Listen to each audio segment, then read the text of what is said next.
I've often said this about children, but I think it goes with kids too, that when you turn your kids over to somebody else, be it a teacher, like an authority figure, that's the most precious thing in your life right there. Mm-hmm. So when that is betrayed, to me, that's unforgivable.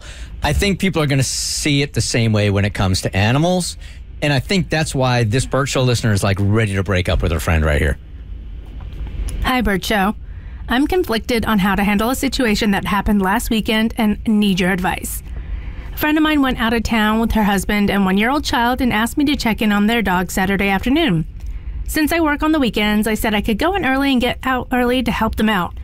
I was told they had someone coming over in the morning, so no need to rush, but I got out early and headed straight over, and what I found was infuriating. I got there, and the dog was locked in a crate that was way too small, had a huge pile of poo on the bottom of the crate and urine in the corner. She was standing over top of it because there was no room to lay down. It was obvious that no one had been there that morning to let her out. The poop was cold when I cleaned it up.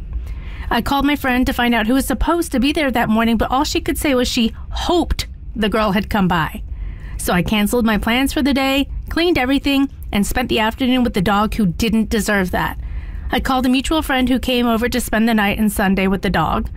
I'm still so mad at them for leaving the dog like that. I don't even want to see them. The worst thing is they're acting like nothing ever happened. She's the sweetest dog and didn't deserve it. And I'm not sure I can forgive them for this. Any advice? Thanks. If this was your dog, is that forgivable? Or are you like booting your friend? Oh no! If this was my dog and they like neglected it, that would be unforgivable. In this situation, I'm trying to get a better understanding of what happened. As far as she said, I called my friend. All she said was she hoped the girl had come by. So they had, the friend went out of town. Yep. Like, the dog owners went out of town. They had the friend who's our listener looking after the dog and some other person as well looking after the dog. So when our listener went over and saw the conditions, she called the person who went out of town and was like, yo, dude, what happened? Your dog is, in these inhumane conditions. And the dog owner said, yeah, we had someone else, but we hoped that they would have come by this morning to look after the dog. So basically the dog owner did not properly arrange for appropriate care for their animal. And it seems like she's more upset at the fact that they weren't upset. Yes, exactly. That they were so nonchalant about the fact that their dog was in a small crate with its own feces and urine. And they were just like, yeah, we were just hoping somebody would come by. I'd be pissed. I know. I'd be so pissed, man. The only way to make it up to me is you have to live under the same conditions for 24 hours. You have to put yourself in a cage. You have to pee on yourself. You got to poop on yourself. And nobody cleans it up for 24 hours. That's the only way we can continue to be friends. I want to believe that this was an extreme circumstance and this isn't like this all the time, and that I would hope and pray that this isn't indicative of how they treat the dog consistently. But even with that said, the fact that they didn't feel worse about it, man. I'm done. I got to be honest with you. I'm done with that friend. That is such a breach of trust. I don't care if we're talking about an animal or not. No, if it happened to my dog, yes, but it's their dog and how they treated their dog. So I'm like...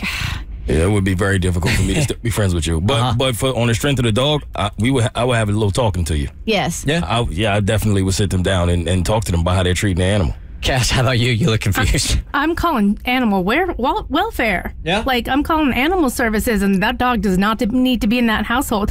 If they had reacted in shock and horror that their dog had been treated this way, then I would have been like, okay, this was clearly a mistake. You didn't plan for this. But the absolute nonchalance of a dog not even being able to lie down because its fecal matter was underneath it, and it had been there for hours in a small crate, that is not how you treat animals, and you don't need to own a dog if that's how you're going to treat it. I was going to say the same thing. Why even own the dog? I know plenty of people that are very casual about their owning a dog.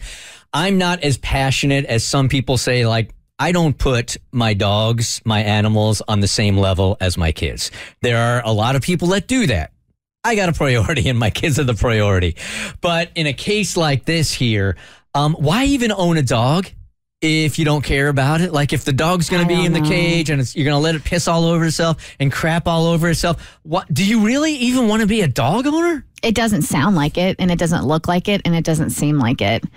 Yeah, I can't imagine what other reasons. I mean, just selfish reasons, I guess, what the dog can do for you, but you don't pay attention to what you need to be doing for the dog. Yeah, I'm probably like, you know what? I'm good on this friendship. Y'all, I'm good here. That's good. I got plenty of other friends. I would give it, depending on how close the friendship is, give them one more chance to explain themselves and be like, this was really heartbreaking. Like the condition the crate was in and the dog was in, like, please tell me this is not a normal occurrence. Like, what happened here? Was this just an anomaly or? They're not going to tell you.